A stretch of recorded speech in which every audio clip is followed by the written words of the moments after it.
नमस्कार बंधुओं, मैं पंकज सिंह आप सभी का स्वागत करता हूं अपने इस चैनल और एप्लीकेशन वीसेल विद पंकज सिंह पर। दोस्तों, आपने पहला क्लास देखा होगा और मुझे विश्वास है कि आपने बाकायदे देखा होगा। साथियों, मैं जल्दी पीडीएफ वगैरह नहीं देता, मेरे पास है तब भी नहीं देने का प्रयास करता हूं कि आप थोड़ा मेहनत करिए, लिखिए, नोट्स बनाइए। सबसे अच्छी पढ़ाई वही होती है जो पढ़ने के साथ साथ थोड़ा नोट्स बनाते चलिए। अब आपको भर भर के पीडीएफ परोस दिया जाए तो एक बुक हो गई और बुक को पढ़ना ही है। जब बुक को ही पढ़ के कुल करना है, जब इतना समय आपके पास है, तो हम लोगों की जरूरत कुछ नहीं है। ठीक है, इसलिए मैं चाहूँगा कि आप लोग जो भी पढ़ते रहिए थोड़ा थोड़ा बहुत शार्ट नोट्स बनाते चलिए, जिससे कि बार बार क्लास ना देखना पड़े, हमारा तैयार हो जाए। ठीक है, तो आपने पिछले वाले क्लास में देखा किस प्रकार से हमारे भारत का रीऑर्गेनाइजेशन हुआ, स्टेट का, प्रदेश कैसे बने। पहले 14 प्रदेश और 6 केंद्र शासित प्रदेश थे, और उसके बाद कैसे कैसे 1960 में महाराष्ट्र को काट कर गुजरात बनने से लेकर के 2020 में दादर नगर हवेली और दमन दीव को एक मिलाने से लेकर के किस प्रकार राज्य बने। ठीक है, आज हम लोग देखेंगे केंद्र शासित प्रदेश, कुछ केंद्र शासित प्रदेशों के बारे में। केंद्र शासित प्रदेश माने जो सेंट्रल गवर्नमेंट, जो दिल्ली सरकार आज के हिसाब से मोदी सरकार द्वारा जो संचालित है, माने खुद की उनकी इतनी क्षमता नहीं है कि अपने आप को निखार सके, अपने संसाधनों से वो जीवित रह सके, इसलिए केंद्र सरकार, सेंट्रल गवर्नमेंट उनको हेल्प करती है। इसीलिए हमको केंद्र शासित प्रदेश भी बोलते हैं, संघ शासित प्रदेश भी बोलते हैं, यूनियन टेरिटरी बोलते हैं। यूनियन टेरिटरी बने संघ का है, ये सेंट्रल गवर्नमेंट के अंडर में है। अब आप कहेंगे सेंट्रल गवर्नमेंट बनता क्यों है, तो उसके कई कारण होते हैं। पहला तो सांस्कृतिक कारण, ठीक है, सांस्कृतिक कारण, फिर राजनीतिक कारण, ओके, और फिर प्रशासनिक कारण। थोड़ा थोड़ा आज समझते हैं। देखिए, आपका जो पेपर का लेवल है बहुत डीप में नहीं जाना है, इसी चीज को मैंने पढ़ा हुआ है दूसरे एग्जाम्स के लिए बहुत डिटेल में, बट आपको उतना ही जानना जरूरत है जितना चले जाए काम। ओके, केवल फिजिकल एजुकेशन के लिए नहीं, हर जगह काम आता है ये, हर जगह ये आपको काम आएगा, लेकिन फिर भी हमारा लेवल ऐसा रहे कि आपको याद भी हो जाए बढ़िया से। ठीक है, तो प्रशासनिक तौर पर और सांस्कृतिक, राजनीतिक, प्रशासनिक और भौगोलिक, माने इसके आधार पर ये केंद्र शासित प्रदेशों का निर्माण हुआ। ठीक है, जैसे सांस्कृतिक क्या हुआ, हमने कल चर्चा किया था कि आज़ादी के बाद एक जगह हमारा अधिकार नहीं था, दो जगह, एक तो पौंडीचेरी में और एक गोवा में। पौंडीचेरी में हम लोग समझौते के माध्यम से, एक अनुबंध के माध्यम से फ्रांसीसियों से बात हुई और फ्रांसीसी निकल लिए, 1954 में निकल लिए। और रही बात गोवा की, तो 1961 में ऑपरेशन विजय के द्वारा मार मार कर उनको निकाला गया। तो सांस्कृतिक माने कुछ जगह ऐसे थे, खास करके पौंडीचेरी, जिसमें फ्रांस ने रिक्वेस्ट किया कि अगर हम जा तो रहे हैं इतने दिन से, सालों साल से, सैकड़ों साल से यहाँ पर रहे हम लोग, हमारा पूरा जीने का स्टाइल यहाँ रह गया, खान पान, सांस्कृतिक विरासत यहाँ रह गई, आप उसको डिस्टर्ब मत करिएगा प्लीज, आप उसको डिस्टर्ब मत करिएगा। इसलिए सांस्कृतिक तौर पर जो पौंडीचेरी है, ठीक है, पौंडीचेरी, उसको केंद्र शासित प्रदेश बना दिया गया कि हो सकता हो कोई एक सिंगल आदमी का राज हो और वो डिस्टर्ब कर दे, पूरा नक्शा बदल दे, जो अनुबंध हुआ, जो एग्रीमेंट हुआ है फ्रांस से, इसलिए उसको केंद्र के अंडर में रखा गया। भैया, आप हमारे अंडर में रहोगे, हम अपने ढंग से करेंगे। फ्रांसीसी जो कल्चर है, चार जगह हमने बताया था कि यनम, माहे, कराईकल, पुडुचेरी, यनम, माहे, कराईकल, पुडुचेरी। दोस्तों, एक चीज मैं बोला था कल, फिर बोल रहा हूं, पढ़िए कम, रिवाइज ज्यादा करिए, चैंपियन बनना है तो। ठीक है, तो पौंडीचेरी का जो, पौंडीचेरी एक हमारा केंद्र शासित प्रदेश है, अभी हम देखते हैं पूरा आठों को। तो उसका गठन जो है सांस्कृतिक आधार पर हुआ। ठीक है, फ्रांस से कल्चरल जो एक्सचेंज हुआ था, भैया कि हम आपको डिस्टर्ब नहीं करेंगे। ठीक है, हमारा आपकी संस्कृत को, आप अभी भी जाएंगे पौंडीचेरी में, जहां भी जाएंगे फ्रेंच कल्चर ही आपको देखने को मिलेगा। रही बात राजनीतिक, तो राजनीतिक में दिल्ली को मिलाया गया, माने दिल्ली को बनाया गया। अब दिल्ली इतनी डेवलप है, हमारे देश की राजधानी है, हमारे पूरे विश्व के जितने दूतावास हैं, अमेरिका के, जापान के, रूस के, जो भी है एम्बेसी जो है वहां पर है, दिल्ली में है, बड़ी बड़ी संस्थाएं दिल्ली में है। सोचिए, अगर किसी नॉर्मल पार्टी को दे दिया जाए उसको चलाने के लिए। नॉर्मल पार्टी माने कोई ऐसा उसके ऊपर अधिकार ना हो। मैं कह रहा हूँ बीजेपी, सपा, बसपा, कांग्रेस, कोई भी, लेकिन उसको सेंट्रल गवर्नमेंट का अधिकार ना हो तो सोचो क्या हो सकता है। पता नहीं वो मुख्यमंत्री कमजोर होंगे, मजबूत होंगे, कैसे होंगे, अगल बगल कोई भी हमला करके वहां पर बहुत कुछ नुकसान कर सकता है। देश का संसद वहीं पर है, सब कुछ वहीं पर है। जान लीजिए हमारे दिल्ली में सब कुछ है, इसीलिए ये कहा गया कि वो कमजोर बहुत हो जाएगा, बहुत कमजोर हो जाएगा, कुछ भी हो सकता है उसमें। इसीलिए उसको सेंट्रल गवर्नमेंट के अंदर में रखा गया। ये पॉलिटिकल थॉट के साथ, एक राजनीतिक विचार के साथ, ना ना ना, वो कितना भी मजबूत रहे लेकिन सेंट्रल गवर्नमेंट के अंडर में रहेगा, माने उसको पूर्ण राज्य नहीं बनाएंगे, उसको केंद्र शासित रहने देंगे, ठीक है, उसको और मजबूती प्रदान करेंगे सेंट्रल गवर्नमेंट की तरफ से। इसलिए दिल्ली को राजनीतिक आधार पर केंद्र शासित प्रदेश बनाया गया, प्रशासनिक आधार पर चंडीगढ़ को बनाया गया। चंडीगढ़ माने जिस समय बना था पंजाब हरियाणा, हमने बताया था 1966 में पंजाब को काटकर जो पंजाबी बोलने वाले को पंजाब और अलग वाले को हरियाणा दिया गया, तो उन दोनों की राजधानी रखी गई चंडीगढ़। चंडीगढ़ दोस्तों हमारे भारत का एकमात्र ऐसा शहर है जिसको बसाया गया है। अंग्रेज ने बकायदे उसको अपनी आर्ट से, अपनी कला से, आर्किटेक्चर का प्रयोग करके उसने बसाया है, बनाया। चंडीगढ़ बहुत खूबसूरत जगह है। तो चंडीगढ़ पंजाब ने कहा कि हमको चाहिए, हरियाणा ने कहा हमको चाहिए, दोनों आपस में मार कर रहे थे। तो भैया प्रशासनिक तौर पर जाने दीजिए, आप लोग लफड़ा मत पालिए, ये सेंट्रल गवर्नमेंट के अंदर में रहेगा। मतलब बहुत नॉर्मल तरीके से बता रहा हूँ, कहानियां किस्से उसमें बहुत हैं। तो चंडीगढ़ प्रशासनिक तौर पर हमारा केंद्र शासित प्रदेश हो गया। तो हम लोग 4 देख लिए, पांडिचेरी, दिल्ली, चंडीगढ़, तीन तीन देख लिए। और भौगोलिक आधार पर कुछ ऐसे 2 ऐसे जगह थे जो बहुत दूर थे भारत से, अगर उनको छोड़ दिया जाता तो संभाल नहीं पाते, या तो वो किसी गंडर में आ जाते, किसी गंडर में आते, या फिर वहां पर उपद्रवी, विद्रोही, आतंकवादी बर्बाद कर देते। तो इनको केंद्र सरकार ने गोद में ले लिया। इसका मतलब यह है कि केंद्र सरकार जिसको गोद में ले रही है, तुम अपने संसाधन से अपना कमाओ खाओ, अपना चुनो मुख्यमंत्री वगैरह, लेकिन जो गुंडई होगी वो हमारी होगी, सेंट्रल गवर्नमेंट की होगी, केंद्र सरकार की होगी, दिल्ली सरकार की होगी, ठीक है। और भौगोलिक आधार पर ये 2 थे, एक तो अंडमान निकोबार, अंडमान निकोबार आइलैंड, और लक्षद्वीप, ठीक है, लक्षद्वीप, लक्षद्वीप, ठीक। तो ये लक्षद्वीप आपको पता होगा, ये देखिए हमारे भारत का जो नीचे वाला हिस्सा है, ये यहां पानी में बहुत दूर अंडमान और निकोबार, अभी देख लेते हैं, और यहां पर लक्षद्वीप है। ये इतने दूर थे, ये इतने दूर थे कि अपना प्रशासन खुद बढ़िया से नहीं कर सकते थे, इसलिए सेंट्रल गवर्नमेंट में उनको ले लिया। कहानी किस्सा उसमें भी है कि किस प्रकार से आज़ादी के बाद यहाँ पर, आज़ादी के तुरंत बाद पाकिस्तान यहाँ पर आता है कब्जा करने, लेकिन तब तक भारत झंडा गाड़ चुका था। भारत अपने इधर साउथ इंडिया के कुछ नेता के साथ मिल करके फटाफट यहाँ पर कब्जा कर लिया था लक्षद्वीप, ठीक है। फिलहाल ये है हमारा भारत, और यहाँ पर देखिए लक्षद्वीप है, यहाँ पर लक्षद्वीप है, और यहाँ पर देखिए ये अंडमान और निकोबार है। अंडमान निकोबार ये 2 आइलैंड है, दोनों को मिलाकर के एक केंद्र शासित प्रदेश बनाया गया, अंडमान निकोबार आइलैंड, ठीक है। बड़ा खतरनाक, बहुत दूर है। यहाँ का हाईकोर्ट दोस्तों, अगर यहाँ कोई प्रॉब्लम होती है रहने वालों को, तो ये कलकत्ता हाईकोर्ट में जाते हैं, ध्यान दीजिएगा। और लक्षद्वीप देखिए नदी के केरला के, तो लक्षद्वीप में कोई प्रॉब्लम होता है तो केरला हाईकोर्ट में उनका निपटारा होगा, ठीक है। अंडमान निकोबार में कोई प्रॉब्लम होगा तो इनका हाईकोर्ट यहाँ है बंगाल में, ठीक है। तो आज हम लोग पढ़ेंगे, पहले देख लेते हैं 8 केंद्र शासित प्रदेश के बारे में, 2 को पढ़ेंगे आज, लक्षद्वीप को, अंडमान निकोबार को।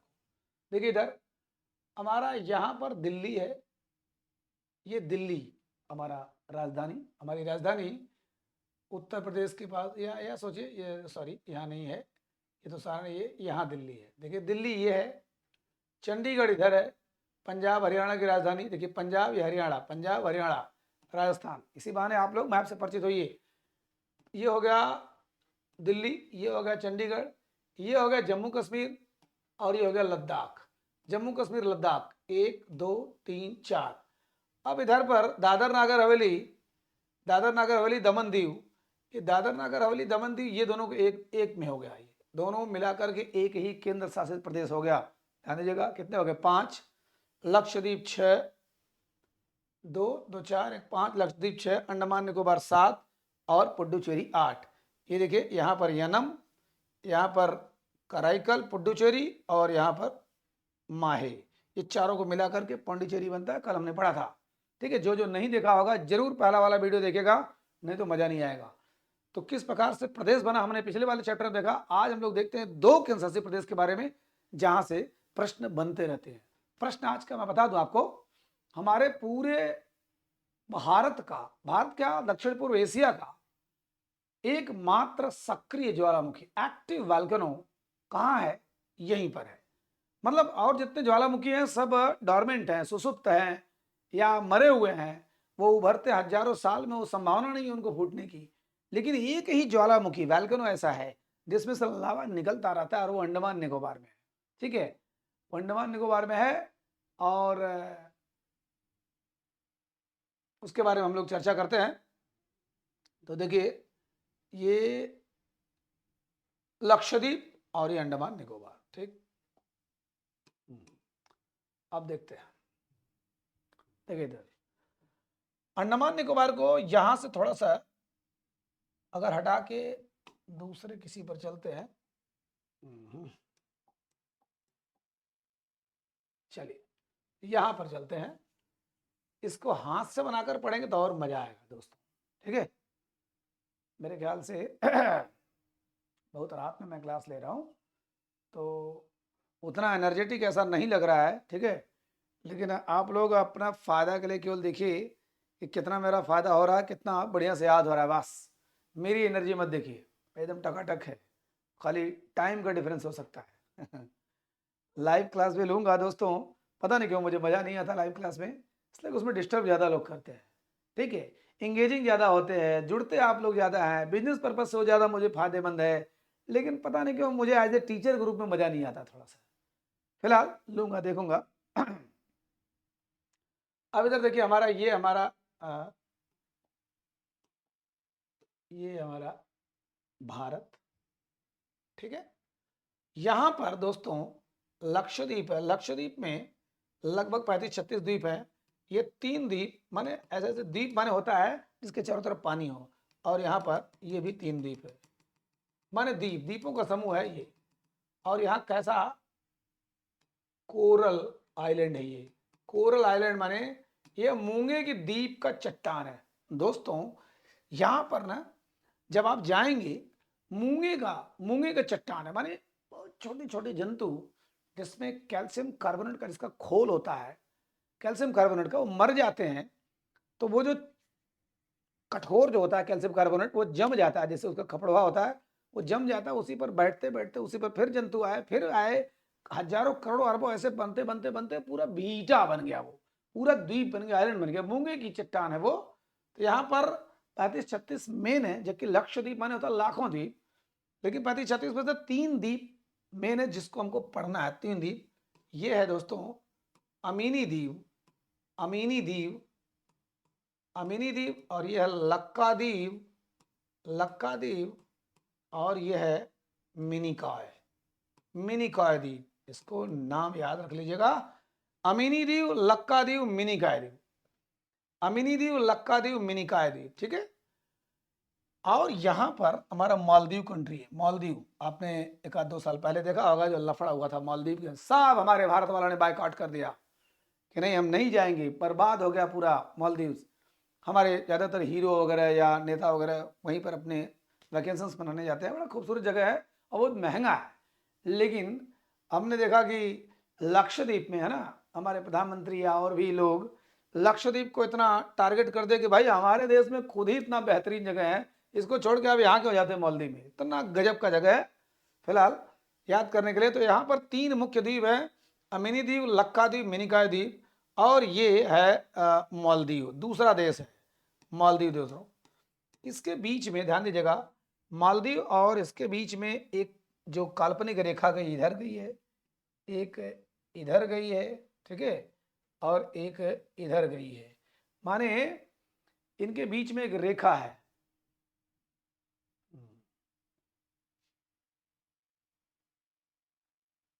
अब आप कहेंगे ये रेखा क्या है? अक्षांश रेखाएं हैं। देखिए हमारी पृथ्वी ये है, पृथ्वी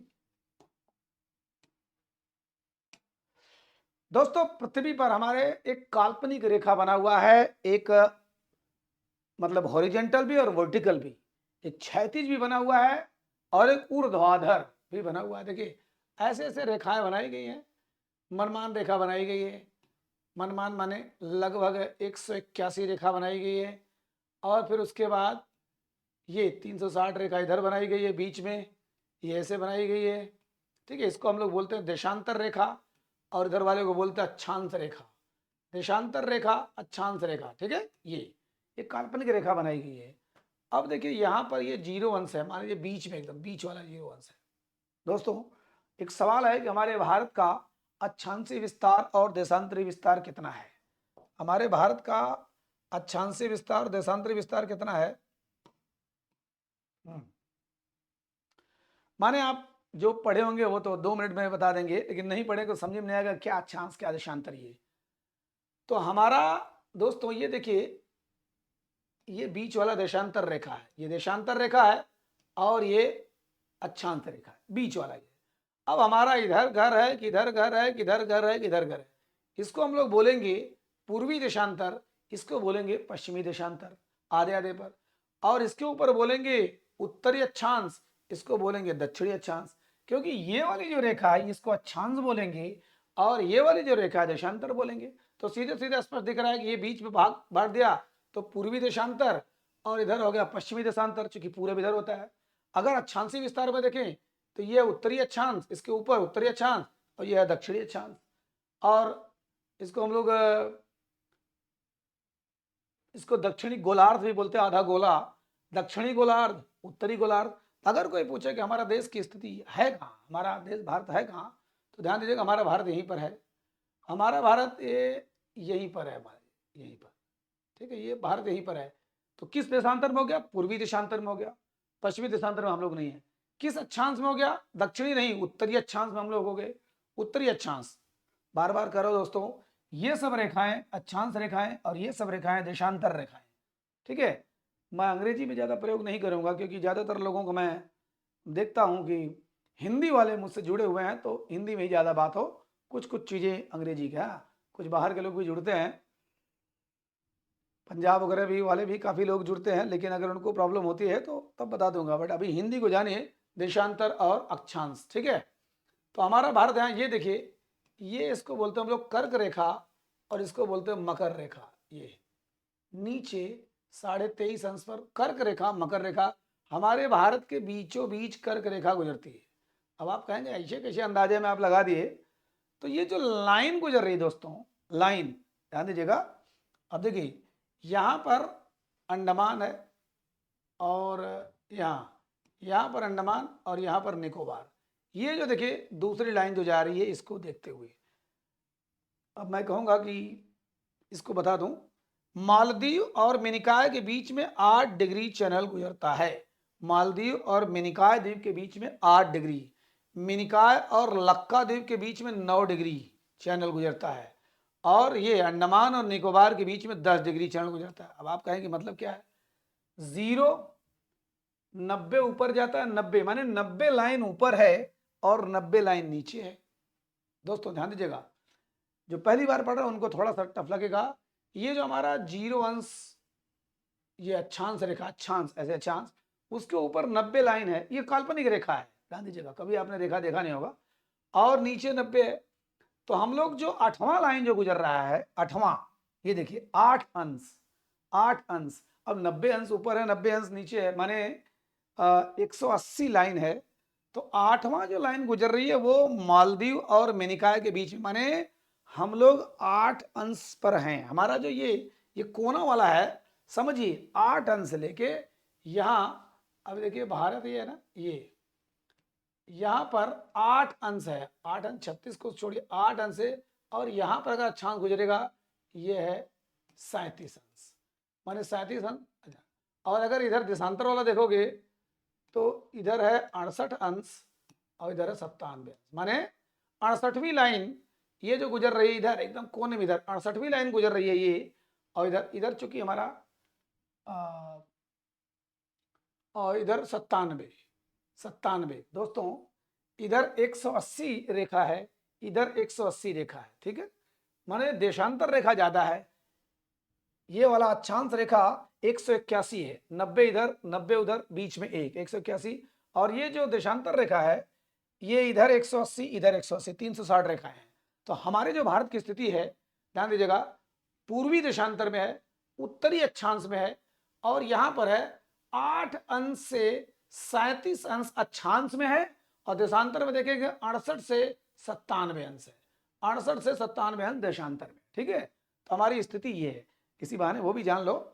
तो मालदीव देश जो है इसके और मिनिकॉय द्वीप जो हमारा लक्षद्वीप का, लक्षद्वीप दोस्तों ये तीनों लक्षद्वीप में मुख्य 3 द्वीप हैं, कौन कौन? अमिनी द्वीप, लक्का द्वीप, मिनिकॉय। अमिनी द्वीप, लक्का द्वीप, मिनिकॉय। तो इसके और इसके बीच में 8वीं लाइन गुजरती है जो हमारी यहाँ की पहली लाइन है, भारत की पहली लाइन है। ये 1 है, 2, 3, 4, 5, 6, 7, 8, 8 हमारे मान लीजिए नीचे जा रही है। और मिनिकॉय और लक्का द्वीप, ध्यान दीजिए लक्का द्वीप खासियत क्या है, यहीं पर इसकी राजधानी कवरत्ती, जो लक्षद्वीप की राजधानी जो है लक्का द्वीप पर ही है, लक्का द्वीप। ठीक है, इसकी राजधानी लक्का द्वीप पर है। ठीक है, और 10 डिग्री चैनल इधर से गुजरती है, जो अंडमान निकोबार है हमारा दोस्तों, यहां पर 10 डिग्री 10वीं लाइन गुजरती है। 10वीं लाइन कितनी लाइन है? ऊपर 90 लाइन, नीचे कितनी है? 90 लाइन। तो हमारी जो भारत का जो नीचे वाला हिस्सा है, सबसे नीचे क्या होता है? इंदिरा पॉइंट, और सबसे ऊपर इंदिरा कॉल, सबसे ऊपर इधर। तो हमारा जो सबसे लास्ट पॉइंट है वो 8 अंश पर है, और ऊपर वाला 37 अंश पर, और इधर वाला सबसे हमारा 68 अंश, 68वीं लाइन इधर गुजर रही है, और इधर 97वीं लाइन। ठीक है, आगे हम देखेंगे जब वो टाइम जोन जो होता है। ठीक, तो ये हमारा लक्षद्वीप, इससे ज़्यादा सवाल नहीं आएगा।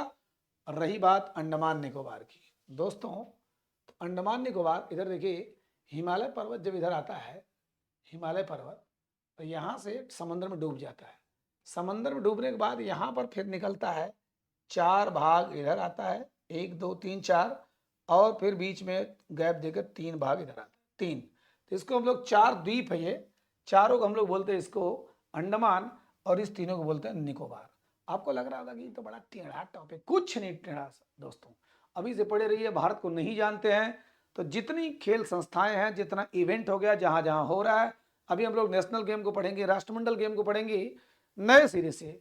मेरी क्लासेस बहुत है, वीडियो यूट्यूब पर पड़ी हुई है, लेकिन वो पुरानी हो गई, 2018 का आंकड़ा है। अभी नए नए जो हमारा लेटेस्ट हुआ है, और उसके साथ नए आंकड़ों के साथ आऊँगा, तो बिना मैप का आपको कुछ भी समझ में नहीं आएगा दोस्तों। 3-4 क्लास मैप को तो बढ़िया से पढ़िए। अभी 2 इंडिया का मैंने कर दिया, और 1-2 वर्ल्ड का हो जाएगा, तो आप बकायदे समझ जाओगे कि पहला वर्ल्ड कप फुटबॉल अगर उरुग्वे में हुआ था, तो उरुग्वे कहाँ है? पहला राष्ट्रमंडल खेल हैमिल्टन कनाडा में हुआ था, तो कनाडा की स्थिति कहाँ है? बड़ी जल्दी याद हो जाएगा दोस्तों। ठीक है, इसलिए मैं मैप पर थोड़ा सा जोर दे रहा हूं। तो हमारी 2 ऐसे क्षेत्र जो समंदर में है, देखिए ये भी समंदर में है और ये भी समंदर में है, इधर अरब सागर, इधर बंगाल की खाड़ी। जो पहला क्लास देखा होगा उसको अच्छी तरीके से समझ में आ रहा होगा, अरब सागर, बंगाल की खाड़ी। ठीक है, तो अरब सागर में हमारा लक्षद्वीप है, लक्षद्वीप का हाई कोर्ट है, केरला है दोस्तों। जब वास्को डी गामा पहली बार जब भारत में आया था, हाँ, तथाकथित रूप से भारत की खोज किया था 1498 ईस्वी में, तो सबसे पहले केरला में ही आया था। ठीक है, यहाँ का राजा उस समय जमुरीन मिला था, क्या क्या हुआ सब बाद में देखेंगे।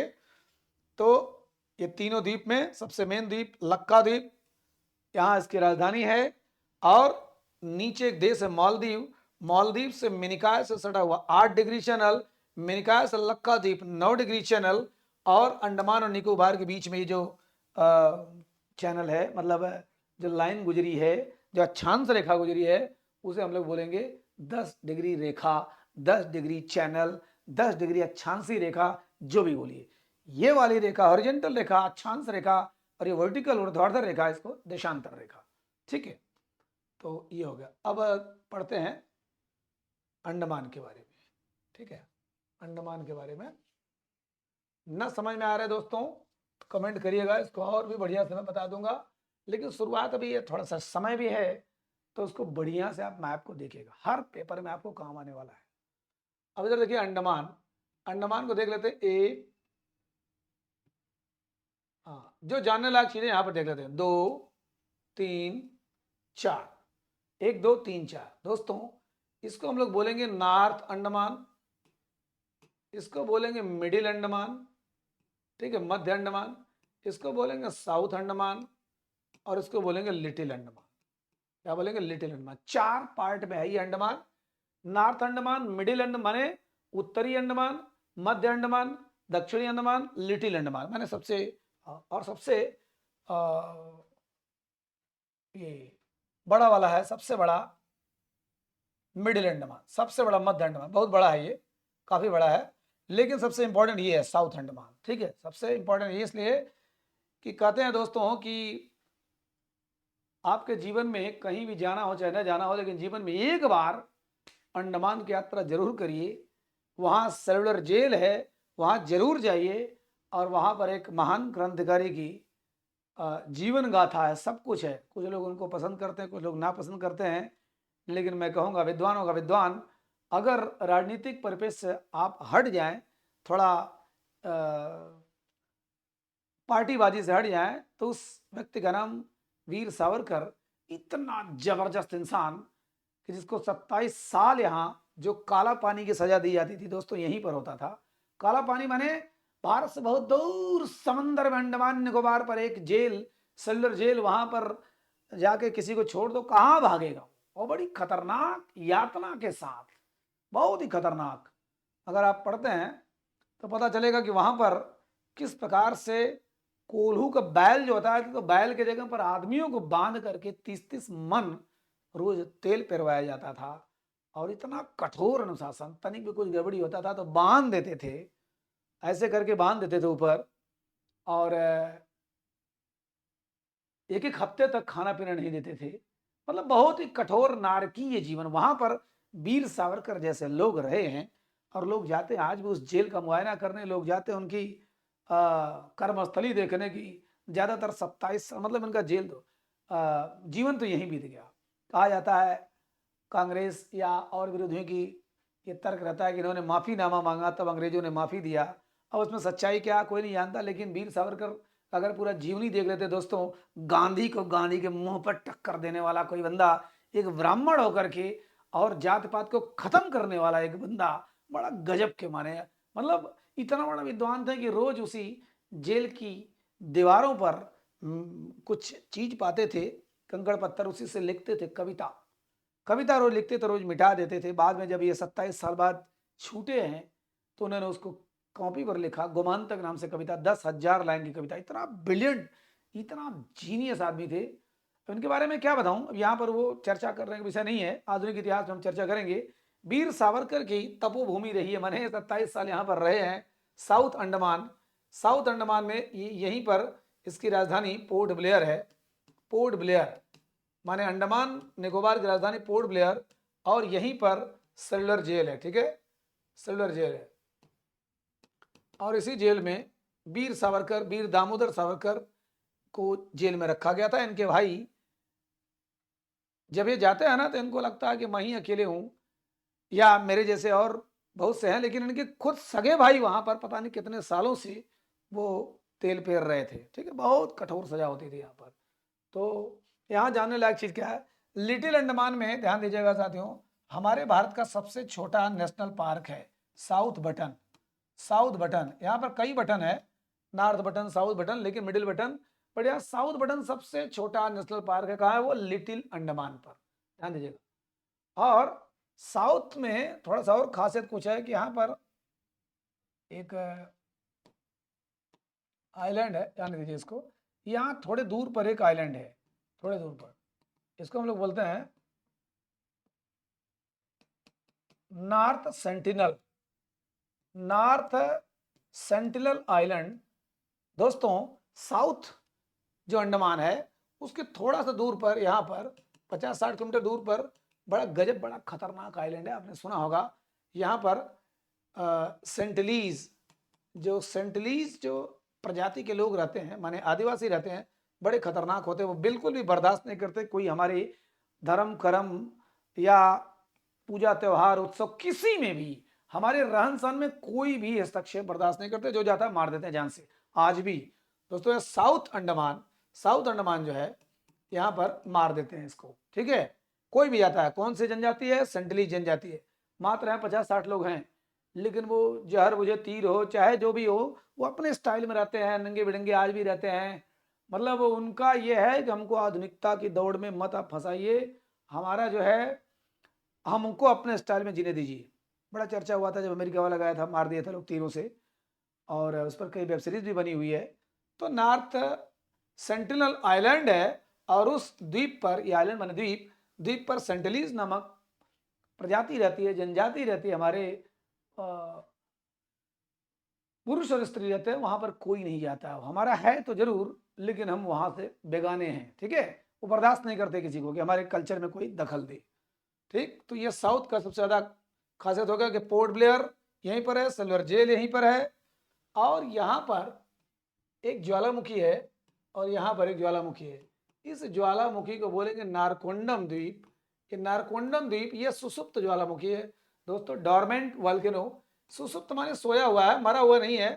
ये कभी 10 20 50 100 साल में, हजारों साल में फूटेगा, कभी कभी फूट जाता है, सुसुप्त है। लेकिन ये जो बैरन द्वीप है, बैरन आइलैंड, ये पूरे पूरे दक्षिण एशिया महाद्वीप का एकमात्र सक्रिय ज्वालामुखी जहां से लावा निकलता रहता है, लावा निकलता रहता है। आप लोग यूट्यूब पर सर्च कर सकते हैं बैरन द्वीप। तो यहाँ हो गया, माने अंडमान में ही क्या है, बैरन द्वीप। एकमात्र सक्रिय ज्वालामुखी कहाँ है, बैरन द्वीप। नारकुंडम द्वीप कहाँ है, वो भी अंडमान में है। अब इसको मत देखिएगा उत्तर में है, दक्षिण में है, किस में है, नहीं, दूर पे है, थोड़ा सा दूर पे है, ठीक है। तो ये उत्तरी अंडमान, मध्य अंडमान, दक्षिण है। यहाँ की एक और खासियत है, यहाँ और भी बहुत से ऐसे द्वीप थे जिसको अंग्रेजों ने अपने नाम से रखा था, ठीक है। जैसे मान लीजिए यहाँ पर 3 द्वीप मान नहीं लेता हूं, ये 1 और ये 2, ये 3, तीनों का नाम था, एक था हैवलॉक द्वीप, देखिए अंग्रेजों का नाम हैवलॉक द्वीप, दूसरा नील द्वीप, और तीसरा रास द्वीप। अभी आपने सुना होगा दोस्तों, कुछ दिन पहले, कुछ साल पहले, 2 3 साल पहले, मिस्टर प्रधानमंत्री हमारे मोदी जी गए थे यहाँ पर, 21 द्वीपों का नाम बदल दिया, भारतीयों के नाम पर रख दिया। जितने अंग्रेजों का ये नाम था सबको बदल के भारतीयों के नाम पर रख दिया गया। तो उसमें 3 मेन है, हैवलॉक द्वीप, नील द्वीप और रास द्वीप, ठीक है। ये हैवलॉक द्वीप का नाम क्या हो गया, स्वराज द्वीप, स्वराज द्वीप नाम हो गया। नील द्वीप का नाम हो गया शहीद द्वीप, वेरी वेरी इंपॉर्टेंट। और रास द्वीप का नाम हो गया सुभाष चंद्र बोस द्वीप, ठीक है। रास द्वीप का नाम हो गया सुभाष चंद्र बोस द्वीप। चूंकि यहाँ से बड़ा नाता अंडमान से सुभाष चंद्र बोस का, यहाँ पे चर्चा नहीं करूंगा, लेकिन बहुत बड़ा नाता है अंडमान, जिस समय वो हमारे ऊपर पूर्ण रूप से अधिकार करना चाहते हैं, हमारे ऊपर मैंने अपने भारत के ऊपर, अंग्रेजों को भगा करके। फिलहाल हैवलॉक द्वीप का नाम हो गया स्वराज द्वीप, नील द्वीप का नाम हो गया शहीद द्वीप, और राज द्वीप का नाम हो गया सुभाष चंद्र बोस द्वीप। सबसे बड़ा कौन सा है, मिडिल, मध्य अंडमान सबसे बड़ा है, सबसे बड़ा है। और लेकिन सबसे इंपॉर्टेंट कौन सा है, साउथ अंडमान, ठीक है, दक्षिणी अंडमान। और यहाँ पर ये तीनों का नाम ये बदला गया, प्लस ये पोर्ट ब्लेयर यहाँ राजधानी है, यहाँ सेल्युलर जेल है। इतना जानने लायक आपको बहुत है। और नीचे फिर आ जाता है निकोबार। निकोबार दोस्तों ये क्या है, इसको बोलते हैं हम लोग कार निकोबार, इसको बोलते हैं लिटिल निकोबार, और इसको बोलते हैं ग्रेट निकोबार। माने यहाँ पर 3 आइलैंड है और यहाँ पर 4 आइलैंड है। इसका तो आराम से नाम हो गया उत्तरी, मध्य, दक्षिणी और लिटिल। और यहाँ पर car Nicobar, little Nicobar, great Nicobar. बस इतना ध्यान दीजिए कि अदरवाइज थोड़ा सा डिटेल पढ़ाना होता तो बताता कि हाँ इसके बीच में संबोरोरो जल संधि है, इसके बीच में ये कौन सा चैनल है, और यहाँ पर ग्रेट जल संधि, कोई मतलब नहीं। बस आपको इतना जानिए कि निकोबार द्वीप समूह में 3 आइलैंड है, car Nicobar, little Nicobar, great Nicobar. और इसके नीचे एक देश आ जाता है इंडोनेशिया। इंडोनेशिया दोस्तों मैप में आप देखेंगे, अच्छा आपको दिखाई दे रहा हूं, देखिए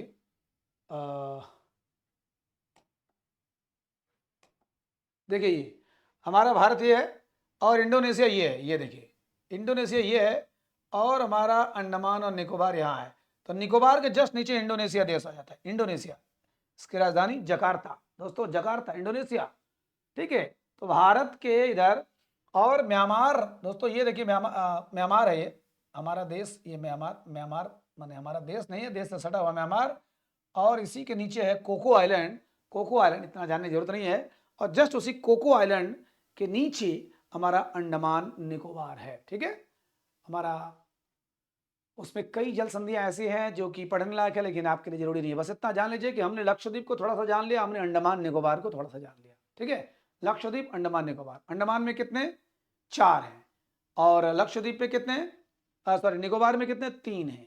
उसके बीच में कौन सी जल संधि है? 10 डिग्री चैनल है। ठीक है, 10 डिग्री चैनल। और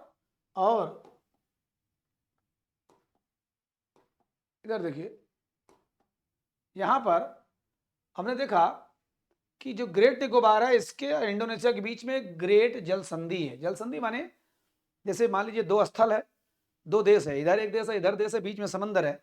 तो जहां सबसे कम गहरा है, सबसे कम पता मतलब चौड़ाई है, वहीं पर समझ लीजिए एक जल संधि बन गई। एक आपको बताने के हिसाब से जल डमरू मध्य, डमरू जैसे ऐसे होता है ना, ऐसे, तो यहाँ कम है, तो ऐसे करके एक जल संधि का निर्माण हो जाता है। तो यहाँ पर ग्रेट जल संधि अगर कभी आ जाता है पेपर में, ग्रेट जल संधि किधर है?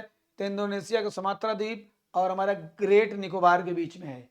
निकोबार, अंडमान निकोबार, अंडमान निकोबार। ठीक है, तो यहाँ पर किसका इतिहास रहा है? हमारे वीर सावरकर का।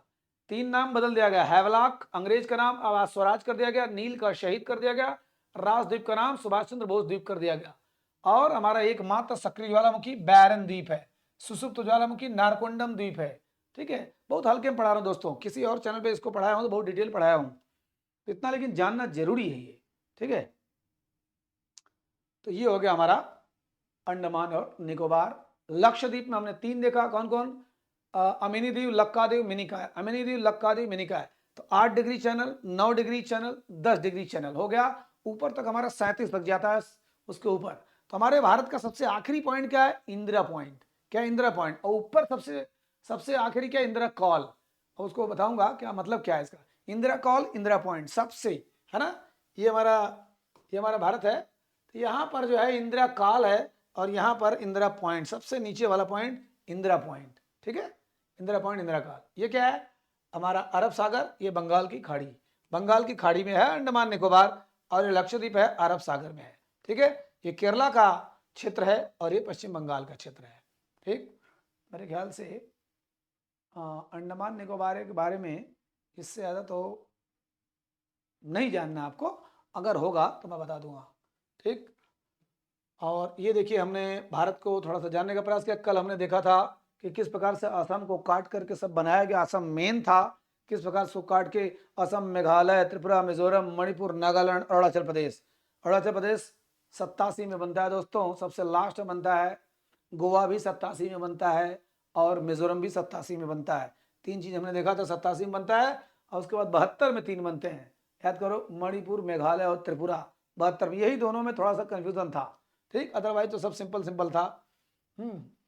तो हमारा ये मध्य प्रदेश को काट के छत्तीसगढ़ 2000 में बना, उत्तर प्रदेश को काट के उत्तराखंड 2000 में बना, और बिहार को काट के झारखंड 2000 में बना। ये हमारा उड़ीसा है, उड़ीसा समुद्र किनारे दोस्तों। ये इसी उड़ीसा का नाम कलिंग था, जिस पर अशोक ने आक्रमण किया था। कलिंग, कलिंग उस समय इसकी राजधानी तोशली थी। कलिंग माने उड़ीसा, और सम्राट अशोक का यहाँ मगध, मगध मतलब मेन था बिहार में, सोचिए मगध। और यहीं से आक्रमण हुआ था, भयंकर युद्ध हुआ था 261 बीसी में। कलिंग युद्ध जो हुआ था, उसी युद्ध के बाद सम्राट अशोक ने अपना अस्त्र शस्त्र सब त्याग दिया था और बौद्ध धर्म ज्वाइन किया। बौद्ध धर्म के एक उपगुप्त नामक बौद्धिस्ट ने दिखाया कि जो आपने इतना नरसंहार किया है, इतना जो कार्नेज है, ये मैसेकर जितना है, नरसंहार जो आपने किया हुआ है ना, उसका परिणाम क्या है? गए युद्ध में, उसके बाद त्याग देते हैं, शस्त्र अस्त्र सब त्याग देते हैं। तो ये वही उड़ीसा है, और यहीं से हमारा मिसाइल विसाइल छोड़ा जाता है उड़ीसा। इसको देखेंगे हम लोग, हमारे भारत का सबसे बड़ा बांध हीराकुंड बांध भी इसी उड़ीसा में है। और इधर हमने देखा था महाराष्ट्र, ये यहीं पर गेटवे ऑफ इंडिया है, जहाँ से आप कहीं से आते हैं, हमारे उत्तर प्रदेश से यहाँ से आएंगे तो आपको समंदर दिखाई देगा जब गेटवे ऑफ इंडिया देखते हैं। ये गुजरात हमारा, ये पाकिस्तान से सटा हुआ 4 हमने देखा, गुजरात, राजस्थान, पंजाब, कश्मीर। ठीक है, और रही बात, हमने ये 5 देख ही लिया था, कौन कौन? कर्नाटक, केरला, तमिलनाडु, आंध्र प्रदेश, तेलंगाना। ये हम दक्षिण भारत में ये मेन 5 मानते हैं, ये 5। महाराष्ट्र हो ही गया, छत्तीसगढ़ हो ही गया, हम लोग लगभग परिचित हो चुके हैं।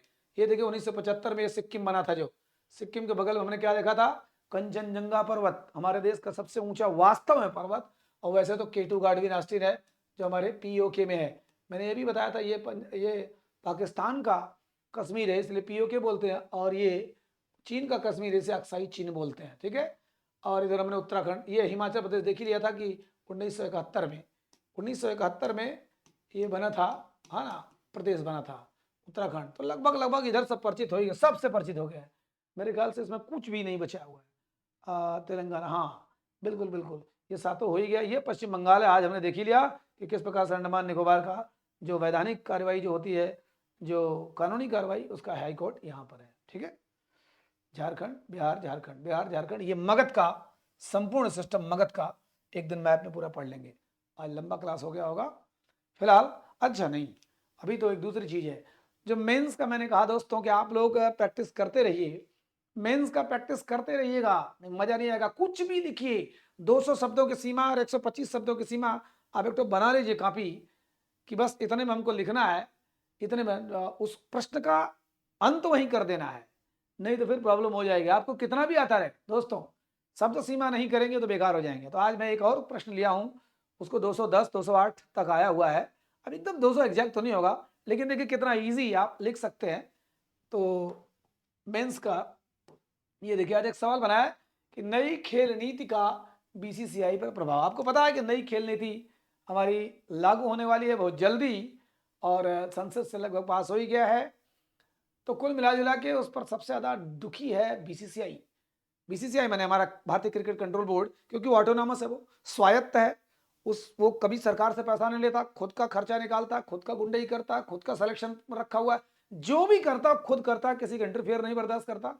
लेकिन अब नई खेल नीति में कहा रहा है कि एक मुख्य खेल प्राधिकरण बनेगा, खेल केंद्र बनेगा, माने वही सबको देखेगा। अभी तक हमारा भारतीय ओलंपिक एसोसिएशन आईओए काफी खेल संस्थाओं पर कंट्रोल करता है, लगभग सभी पर, लेकिन बीसीसीआई पर नहीं है। पर अभी एक ऐसी खेल संस्था बनेगी जो सब पर कंट्रोल करेगी, सब पर कंट्रोल करेगी। उससे बीसीसीआई बौखलाया हुआ है कि बताओ हमारी आज़ादी छीन जाएगी, हमारा सब कुछ कमाई का जरिया छीन जाएगा।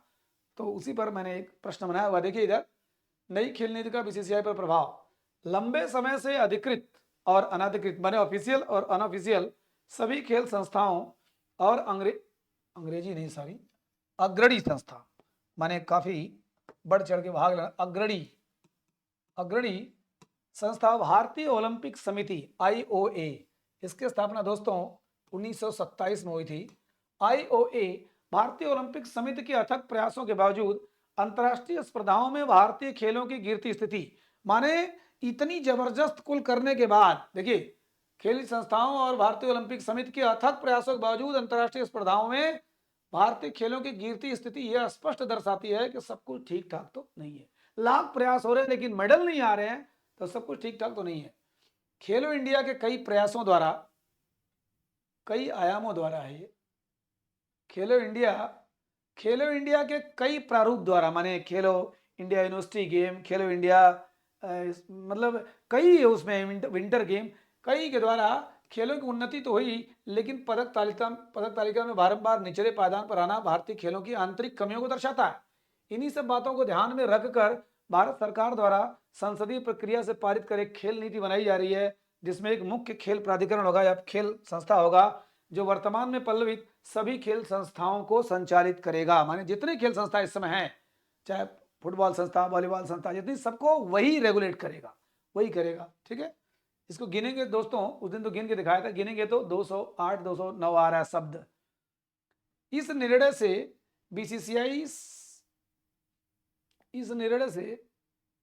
बीसीसीआई सर्वाधिक आहत है, माने दुखी है, क्योंकि वह बिना सरकारी सहायता के वित्त पोषित, माने खुद पैसा और स्वायत्त संस्था, ऑटोनॉमस है, वो ऑटोनॉमस है, और किसी खेल प्राधिकरण के अधीन होना मतलब स्वतंत्र निर्वाचन क्षमता समाप्त, माने खुद सिलेक्शन सब बंद, और खेल राजनीति भी समाप्त। इसलिए बीसीसीआई नहीं चाहती कि वो खेल भारत में लागू हो और उसकी स्वायत्तता और वर्चस्व बना रहे राष्ट्रीय और अंतर्राष्ट्रीय प्रतियोगिता में।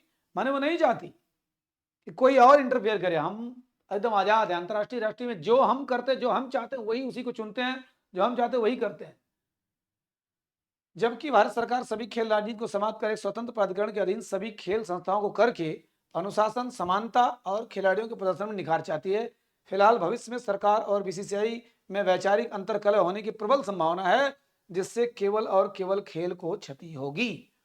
अब थोड़ा सा हिंदी को साहित्यिक बना दिया है, क्योंकि कम शब्दों में ज्यादा लिखेंगे और लिखने की प्रैक्टिस करेंगे तभी। जैसे आपने लिखा कि मैं घर गया और घर जाकर सो गया, सोने के बाद जब उठा तो मैं खाना खाया और खाकर थोड़ा देर टहलने गया, तो क्या होगा?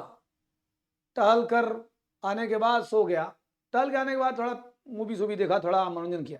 तो उसको एक अच्छे भाषा में कैसे करेंगे, बहुत कम शब्दों में? दिन भर के